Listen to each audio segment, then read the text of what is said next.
Hello, dear YouTube viewers. I hope you're doing well. Okays, let's start our video. It has been 3 years since she walked out of my life. 3 years of silence that felt like a lifetime. I still remember the hollow ache that followed her absence, the betrayal that cut deeper than any wound, and the long nights where I questioned my worth. Back then, I thought the pain would never fade, that I would remain broken and alone. Yet time, though cruel, has a strange way of healing. The scars remain, but they no longer define me. Today, I stand on a quiet beach, the salty wind brushing against my skin, the sound of waves steadying my heart. This place feels different, lighter, almost like the ocean itself is washing away the shadows of the past. Beside me, laughter and warmth remind me that life has changed, though I won't reveal just yet who walks at my side. We started out like every young couple does, full of dreams, promises, and the kind of love that made the world feel unshakable. I believed we were building something lasting. Late-night talks about the future, small adventures that stitched us closer, and vows that seemed unbreakable at the time. But somewhere along the way, the warmth began to fade. She grew distant, more guarded with each passing month. Her phone became an extension of herself, always clutched in her hand, the screen lighting up with messages she would quickly hide. Nights grew longer without her, excuses of work or friends becoming her new routine. I tried to bridge the gap, to pull her back into the life we had created, but the harder I reached, the further she slipped away. Our final argument is burned into my memory, her voice cold, saying she wanted freedom, as if our marriage had been chains instead of vows. And just like that, she walked out the door, never once looking back. I called, I texted, I even reached out to mutual friends, desperate for some thread of connection. But she had erased me completely, blocked numbers, vanished from social media, and silenced from those who once called us both friends. The abandonment crushed me. I wasn't just left behind, I was discarded, and in those first hollow weeks, I believed I was worthless.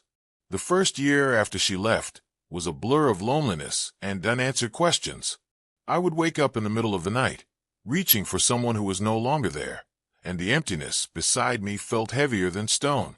Depression settled in like a constant shadow, and I couldn't help but wonder if I had somehow failed as a husband, if I had been too little, too much, or simply not enough. Even the smallest tasks felt overwhelming, and there were days when I struggled just to get out of bed. But slowly, piece by piece, I began to rebuild. Therapy gave me a place to release the weight I carried, and travel opened my eyes to beauty beyond the pain. I poured myself into work, channeling my energy into progress rather than regret.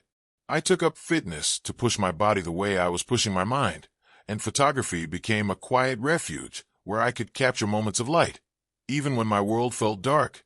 In that journey, I met someone new, not by force, not in desperation, but by chance. She was kind, patient, and above all, she valued me for who I was, not what I could provide. Our bond grew slowly, free of secrets and games, unlike the love I once knew. This new life wasn't built on her alone. It was built on rediscovering myself, and finally learning that my worth had never been lost. The sand was warm beneath my feet as I walked along the shoreline, fingers interlaced with hers.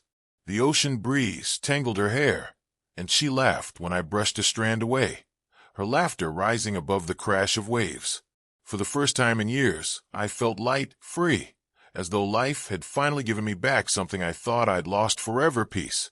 We moved without hurry, just two people soaking in the simplicity of sun, sea, and each other's company.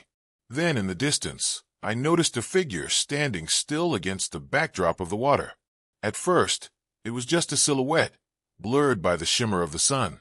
But as we drew closer, my heart stuttered. The face was unmistakable. It was her, my ex-wife. She looked different, though not entirely in ways that time alone could explain. There were faint lines that hadn't been there before, and her posture carried a weight I had never seen. The confident spark she once wore so easily seemed dimmed, replaced by something heavier, regret, perhaps, or realization. Our eyes met, and in that instant, the world seemed to fall silent. The sound of waves, the laughter beside me, even the warmth of the sun, all of it faded. Her expression froze, Shock painted across her face. She hadn't expected to see me here, and certainly not with someone else's hand clasped tightly in mine. She stopped in her tracks, as if the very sight of me had rooted her to the sand. At first her face showed only disbelief, eyes widening as though she couldn't quite trust what she was seeing.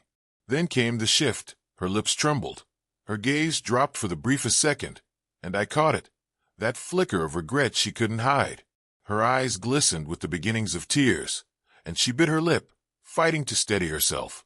She tried to recover, forcing a smile that never reached her eyes. It was weak, strained, more a mask than a gesture. The woman I had once known for her confidence and charm now looked fragile, uncertain, and painfully human.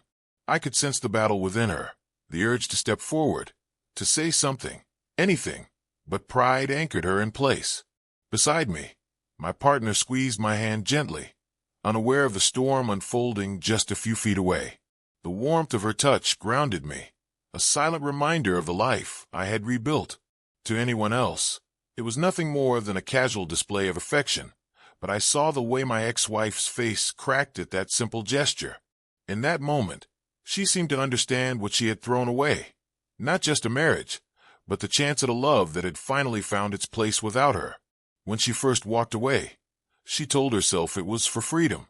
No more routines, no more responsibility, just a life of parties, late nights, and adventure.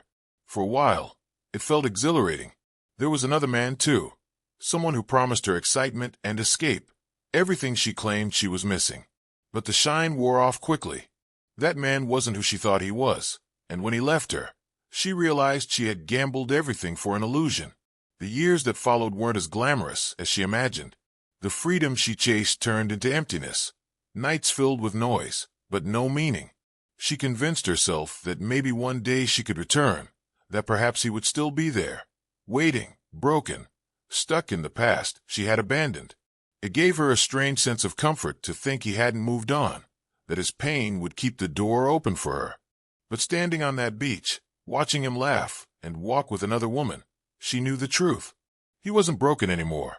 He wasn't waiting. He had built a new life without her, and the sight of his happiness shattered the last illusion she had clung to. Seeing her again after all these years, I was surprised by what I felt. There was no rush of anger, no longing to close the distance, no ache to relive what was gone. Instead, there was a calm I hadn't expected, a quiet sense of closure I didn't even realize I had been waiting for. She was there, flesh and bone, yet she no longer held any power over me. For a fleeting moment, I considered speaking, some polite acknowledgement, maybe even a farewell. But then I realized words weren't necessary. Silence was louder than anything I could say. It told her everything, that the man she had once abandoned was no longer hers to wound, that he had moved on, and that her absence had carved a space where peace had finally taken root. 3 years ago, I would have fallen to my knees and begged her to stay, convinced my life had no meaning without her. Now, standing on that beach, I felt no need. If anything, I pitied her. But pity is a distant emotion, not a tether. My partner's voice broke through my thoughts, soft and warm as she called my name. I turned to her, and in that moment I understood. Real healing doesn't come from revenge or proving someone wrong. It comes from peace. Peace with yourself, your choices, and the life you've rebuilt. We continued down the shoreline, my partner's hand still warm in mine, while she remained rooted where we had crossed paths. I didn't look back, but I could feel her gaze on us, heavy and unblinking. The waves crashed softly at our feet, carrying us forward, while behind us she stood alone, her tears blending with the spray of the ocean as though the sea itself was swallowing her sorrow. For a long time, I had believed her leaving had broken me beyond repair. But now I knew the truth. Sometimes the people who shatter you expect you to stay in pieces forever, waiting for them to return. What they don't realize is that the very act of breaking forces you to rebuild, stronger than before. Healing had given me more than just a second chance at love. It had given me back myself. Her absence was no longer a wound I carried, but a closed chapter, a story that had run its course. Her face broke when she saw my new life, but mine stayed calm, because for the first time, I finally understood what peace feels like. Thanks for watching. For more videos, please subscribe our channel.